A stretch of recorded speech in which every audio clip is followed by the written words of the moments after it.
Boys, if you don't understand Urdu, the Hafiz will inshallah make English translation. And go in the door, near the door. Youngsters, please. Muhammad.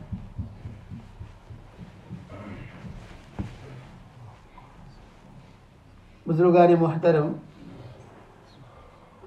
अल्लाह तबारक व तआला का ये बड़ा करम और एहसान और फजल है कि उस करीम ज़ात ने मुझे और आपको दीन का हम फरीदा नमाज जुमा अदा करने के लिए यहाँ जमा फरमाया।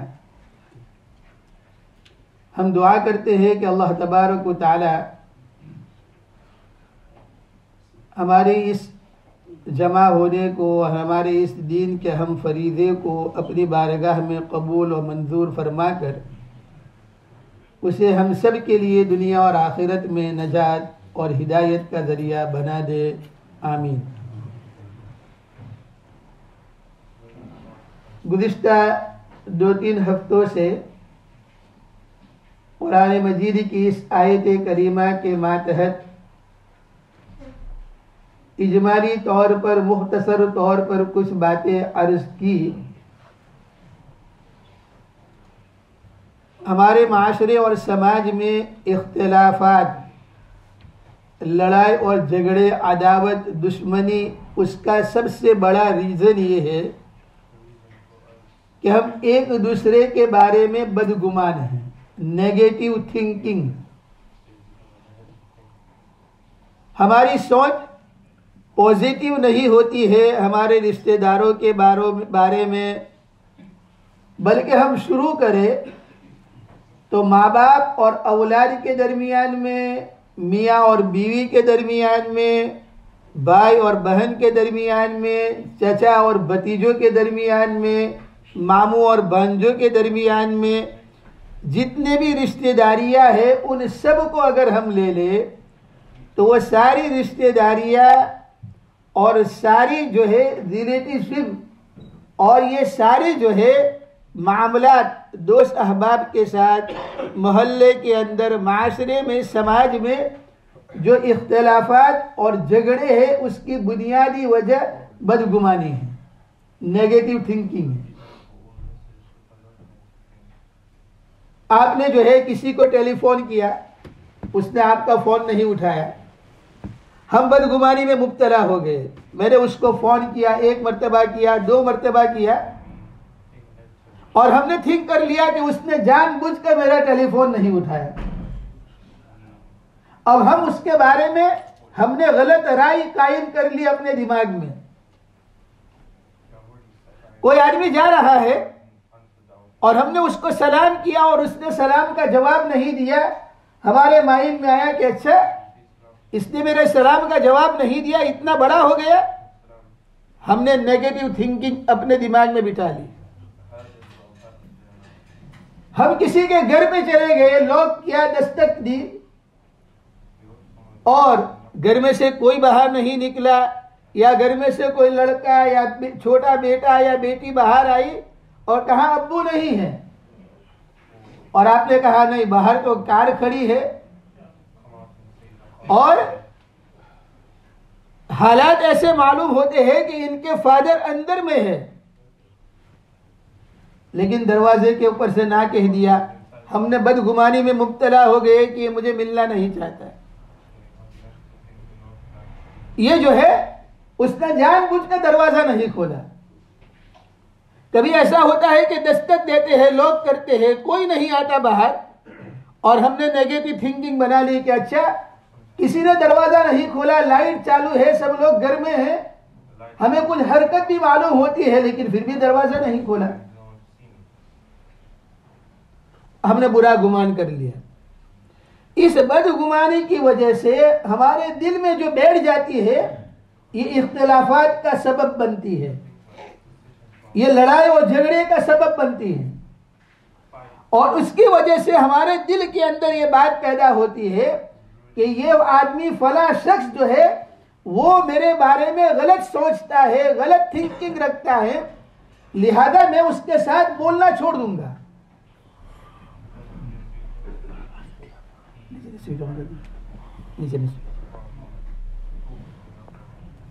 इसी तरह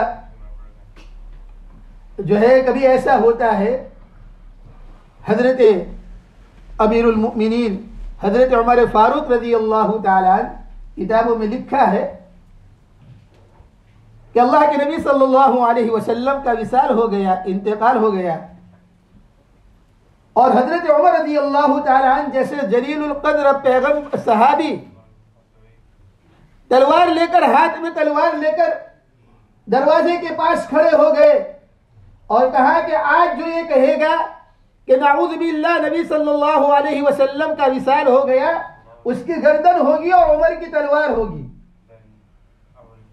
मेरे पैगंबर जो है, उसकी वफात नहीं हुई, बल्कि मेरे नबी और पैगंबर जिस तरह हजरत मूसा अलैहिस्सलातु वस्सलाम कोहे तूर पे तशरीफ ले गए थे, मेरा पैगंबर और नबी भी अल्लाह को मिलने गया है। सहाबाई किराम गमों के मारे आंसू उनके रुकते नहीं थे, और सहाबाई किराम के ऊपर बहुत बड़ा बोझ था। कोई दिल मानने के लिए तैयार नहीं था कि अल्लाह के नबी सल्लल्लाहु अलैहि वसल्लम का विसाल हो गया। ऐसे वक्त में हजरत उस्मान गनी रज़ी अल्लाह ताला अन्हु, जो तीसरे खलीफा है, हजरत उस्मान गनी रज़ी अल्लाह ताला अन्हु बैठे हुए हैं गम के अंदर, एक फिक्र के अंदर बैठे हुए हैं, और हजरत उमर रज़ी अल्लाह ताला अन्हु वहां से गुजरे तो सलाम किया। हजरत उस्मान गनी रज़ी अल्लाह ताला अन्हु ने सलाम का जवाब नहीं दिया। हजरत उमर रज़ी अल्लाह ताला अन्हु ने नहीं सुना, तो हजरत उमर रज़ी अल्लाह ताला अन्हु के दिल में बात आई कि मैंने उस्मान को सलाम किया और उस्मान ने सलाम का जवाब नहीं दिया। उसके दिमाग में और इसके दिल में क्या बात आ गई?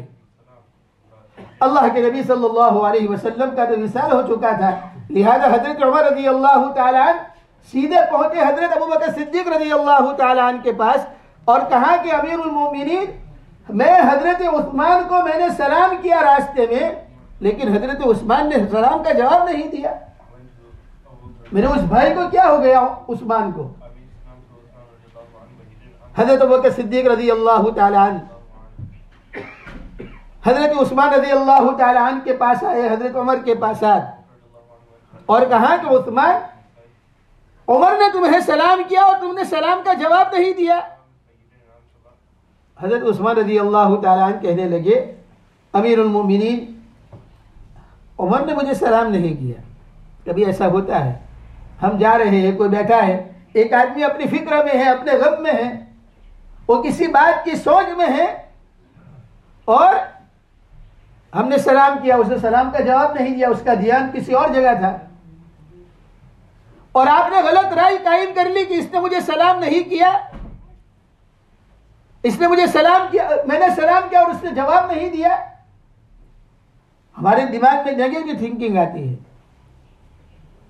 हज़रत उमर रज़ी अल्लाह तआला अन्हु हज़रत बकर सिद्दीक़ से कहते हैं, वल्लाही मैं बहलफ कहता हूं कि मैंने उनको सलाम किया, मैंने सलाम किया। हज़रत उस्मान गनी रज़ी अल्लाह तआला अन्हु फरमाते हैं, मैं कसम खा के कहता हूं अल्लाह की कि उमर ने मुझे सलाम ही नहीं किया। मैंने देखा कि उमर गुजरे लेकिन उन्होंने मुझे सलाम नहीं किया। देखो, दोनों वक्त के सहाबी हैं।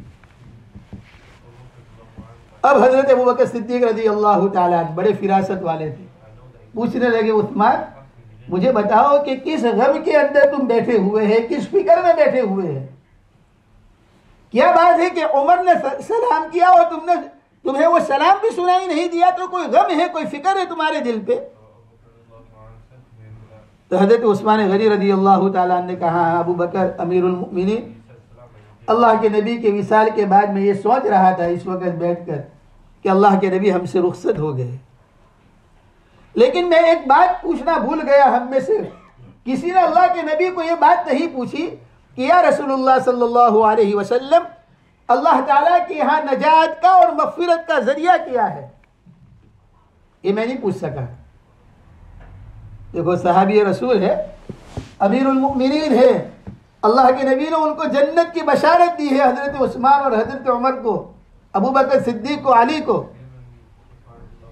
10 सहाबा को। लेकिन ये कह रहे हैं कि नजात हमारी अल्लाह के यहाँ कैसे होगी, मग़फ़िरत? ये मैंने नहीं पूछा अल्लाह के नबी को। अब अल्लाह के नबी तशरीफ ले गए, मैं किससे पूछूं? हजरत अबू बकर सिद्दीक रज़ी अल्लाह तआला अन्हु मुस्कुराए और कहने लगे, उस्मान फिक्र मत करो, अबू बकर ने पूछ लिया अल्लाह के नबी से, ये बात इसने पूछी थी, बस ये सुनना था। रिवायतों में आता है कि हजरत उस्मान गनी रज़ी अल्लाह तआला अन्हु उछल पड़े और हजरत अबू बकर सिद्दीक रज़ी अल्लाह तआला अन्हु से कहने लगे, अमीरुल मोमिनीन, ये आपका हक है कि यकीनन आपने अल्लाह के नबी के साथ ज़्यादा वक्त गुजारा है, आप बताएं कि हमारा नबी इस बारे में क्या कहकर गया है, उन्होंने क्या इरशाद फरमाया? हज़रत अबू बकर सिद्दीक रज़ी अल्लाह तआला अन्हु ने कहा, अल्लाह के नबी ने इरशाद फरमाया, नजात की एक ही शक्ल है क़यामत के दिन, वो ये है कि तुम अल्लाह का कलीमा ला इलाहा इल्लल्लाह मुहम्मदुर रसूलुल्लाह वो लेकर अल्लाह के दरबार में आओगे, तुम्हारी नजात और तुम्हारा छुटकारा हो जाएगा, तुम्हारी मग़फ़िरत हो जाएगी। अल्लाह ताला हम सब को इस ईमान के ऊपर बाकी रखे मौत तक, और ये कलेमा हमारे साथ अल्लाह तबारक व तआला हमें आखिरी, जब हमारे रूह निकल रही हो तो हमारा आखिरी कलेमा यही हो, ला इलाहा इल्लल्लाह, और उसी के साथ हम अल्लाह के दरबार में पहुंचे। तो अर्ज कर रहा था, कभी कभी हम रास्ते में चलते हुए किसी को सलाम करते हैं, हो सकता है वो किसी फिक्र में है, कोई गम में है और उसने आपका सलाम का जवाब नहीं दिया, वो टेंशन में है। कहीं बैठा हुआ आदमी और आपने सलाम किया, उसने जवाब नहीं दिया, हम फौरन बदगुमानी में मुब्तला हो जाते हैं। नहीं, बदगुमानी से बचना चाहिए। किताबों में लिखा है कि सुल्तान मुराद बादशाह एक मरतबा सुबह के अंदर उठा, तो उठने के बाद कहता है अपने वजीर से, अपने खास मुशीर से, और कहता है कि आज पूरी रात मुझे नींद नहीं आई, घबराहट के अंदर, बेचैनी के अंदर मेरी रात गुजरी। तो वजीर बड़ा होशियार था, उसने कहा आप ऐसा करो कि चलो आम लिबास पहन लो और हम रैयत और लोगों की खबरगिरी के लिए चलते हैं, आपका दिल बहल जाएगा, लोगों के हालात सुनेंगे, आपकी तबीयत पर कोई बोझ है वो दूर हो जाएगा। बादशाह ने आम लिबास पहना, वजीर के साथ चलने लगा। लोगों के हालात मालूम करते करते एक जगह पहुंचा तो देखता है कि बहुत सारे लोग खड़े हैं और एक आदमी की मैयत पड़ी हुई है, लाश पड़ी है। बादशाह ने कहा कि लाश किसकी है और तुम लोग यहां खड़े रहकर ये सब उसके ऊपर लानत कर रहे हो और उस पर थूक रहे हो, ये क्या मामला है? कहा कि हमारे शहर और गांव का जो है बिल्कुल जिंदीक और लानती आदमी है, पूरा गांव इसके ऊपर थूकता है और लानत करता है। कहा क्यों?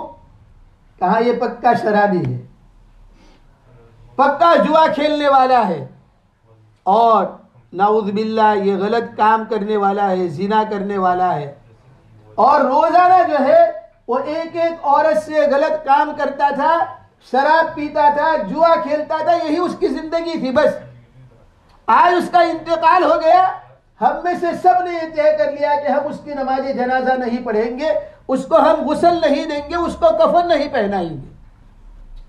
बादशाह तो आम लिबास में था।